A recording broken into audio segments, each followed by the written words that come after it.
So, ano nangyari doon sa resolution ng 15 senador na masyado silang concerned kay dating Pangulong Digong Duterte na may kaugnayan sa kanyang kalagayan at saka dapat daw po ay pangalagaan ang kanyang karapatan bilang Pilipino at bilang dating Pangulo. Na malinaw naman na malayong-malayo ito sa kanilang pagmamalasakit at tila walang pagmamalasakit sa mga biktima ng extrajudicial killing o AJK na biktima noong panahon ni Duterte. Nakita ng 15 senador ang pangailangan daw na ang karapatan ni Duterte ay ipagkaloob, kaya house arrest ang gusto nila. Pero yung mga biktima na libo-libo, hindi nila nakita yung karapatang pantao nito na nilabag noong nakaraang gobyerno. At dahil dyan, after ma-aprobahan yung resolution na yan, 15 ang pumabor dyan, alang nangyayari. Wala po. Dead man sa ICC at wala rin tayong balita sa Malacanang kung ito ba ay nirespeto o hindi. Nanatiling political propaganda lang. Naging publicity lang ng 15 senador. Pero sa isang banda kahit pa paano nakatulong. Alam bakit? Kung paano nakatulong? Nakilala natin kung sino yung mga senador na may malasakit kay Duterte pero nagkulang ng pagmamalasakit sa libu-libong biktima ng paglabag sa karapatang pantao. Huwag nating kalimutan, akusado si Duterte sa crimes against humanity, paglabag sa karapatang pantao. Pero hindi yun nakita ng 15 senador. Ang nakita nila yung paawa dahil sinabi ni Robin Padilla na nakabartolina kahit na hindi totoo.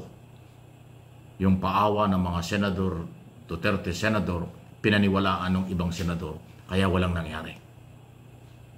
Matagal ko nang sinasabi at hindi po ako nagkulang from day one. Wala nang jurisdiction ng Philippine government, Philippine politician, Philippine law sa kalagayan ni Duterte dahil siya ay under control ng ICC, International Criminal Court.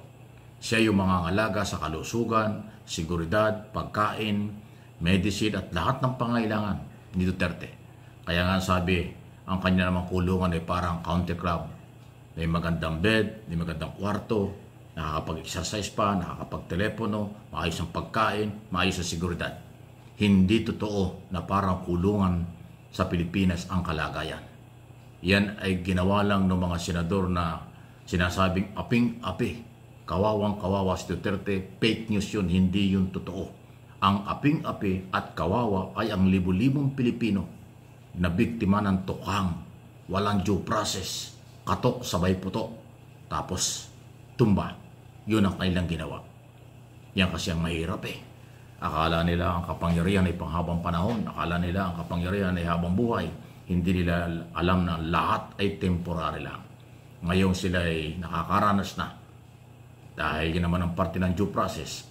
Inakusahan, akusado, under trial. Hindi pa nga natuloy yung trial dahil sinasabing may sakit. Hindi naman pala totoo.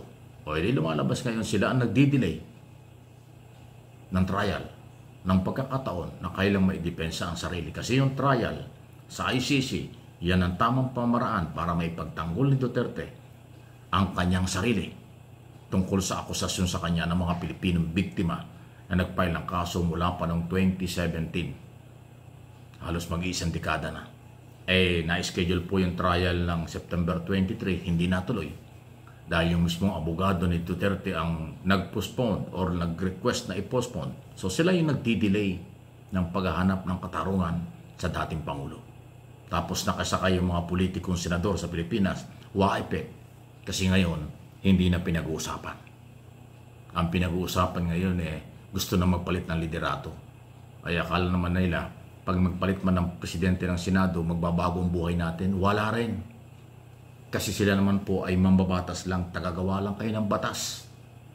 Hindi kayo nagpapatupad ng batas. Kaya wala rin ang pag-unlad kahit magpalit ng liderato. Tuloy pa rin ang investigasyon sa grafting korupsyon na sangkot ang mga senador, sangkot ang mga congressman at sangkot yung mga taga-DPWS. Yun yun. Maliban na lang kung gusto nila magpalit ng liderato para itigil na ang investigasyon, ay okay lang. Kahit itigil na ang investigasyon sa Senado, okay na eh. Dahil nandiyan na po yung ICI, yung Independent Commission na nag-iimbestiga. Actually, yung investigasyon ng Senado, baliwala na yan. Alam na ng tao kung sino yung mga senador na posibleng sangkot sa korupsyon. Talagang gagamitin lang yung pagkakataon sila mag-deny at maghugas kamay. Nandiyan na ang DOJ, nandiyan na ang ICC, nandiyan ang Ombudsman. O edi, sa Sandigang Bayan na kayo magkita-kita. Mas maganda. O di ba? Ano pong inyong masasabi diyan? Sa isyong ito. 15 senador na masyadong naging concern sa dating Pangulo pero nakalimot sa kapakanan ng mga naging biktima. Ayan. Okay. Samantalang sa iba nating mga issue pa rin dahil ngayon nga po ay October na. Iilang linggo na lang o buwan na lang, Pasko na. Pero itong issue ng korupsyon ay wala pa rin linaw kasi wala pa hong nakukulong kasi. Magkakaroon lang ng pag-asa pag binakulong na at saka binabawian na ng kayamanan at naibabalik na sa National Treasury or sa kaba ng bayan ang mga nakuha nilang pera, bilyon or trilyon sa nakalipas na mga taon. Yun po yung inaabangan natin. Ngayon ay lahat under investigation. Pero yun daw yung proseso, rule of law, masyadong mabagal pagkayan.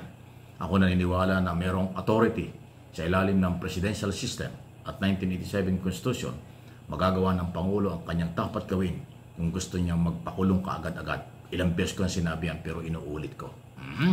Uy, mayroong isang sandali. Sa iba natin bago tayo maghiwalay ngayong pagkakataong ito.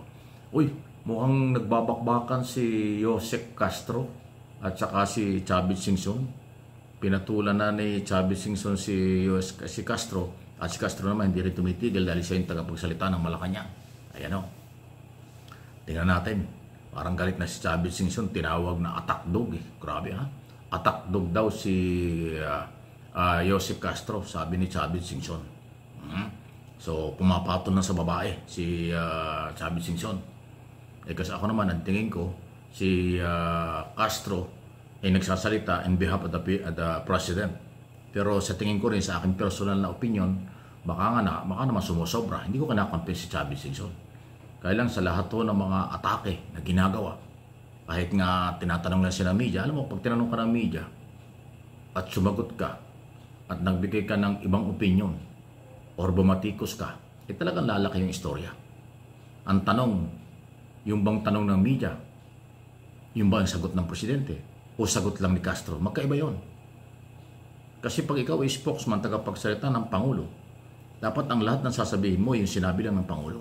Pero pag nagkaroon ng question and answer mula sa media at nagtanong ang media at sumagot si Castro without approval ng presidente, hindi yung galing sa presidente, galing lang kay Castro. Ayun ang dapat na siguro dapat mabago.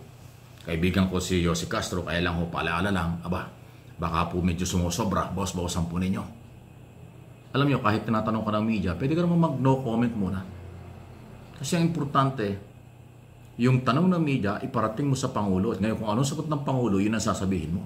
Pero yung on the spot na tanong ng media, sinagot ni Castro, ay hindi yung galing sa presidente. Yun ay galing sa kanya.